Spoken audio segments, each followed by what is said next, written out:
In this video, we'll write our first Hello World test script using the HB.js VS Code extension. From here, we're going to create a new file. We could do this in a few different ways. We can click the New File icon. Select the File menu at the top of the window and choose New File, or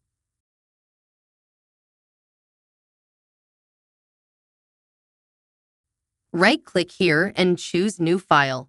Here we'll right-click and choose New File. Next, we'll label this a .hvx file. We're going to call it Hello World, all one word.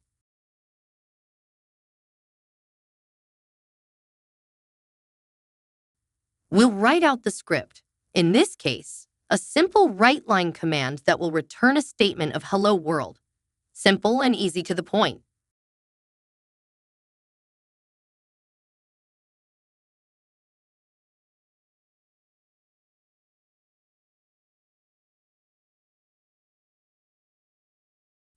What's next? Save this file, of course. You'll notice this circle. This is an aspect of VS Code. If the file is not saved, you're going to see that solid circle. We'll press Ctrl+S to save the file, and you'll notice the circle will change to an X. That's an easy way to check within VS Code if your file is saved. Okay, now that we've saved it, let's go ahead and test it. If we right-click anywhere on this file, we'll see the HB.js commands towards the bottom. We can also see that each has associated hotkeys on the side. We could also click Alt-X and then M, P, or R for the various commands. Now we'll run it.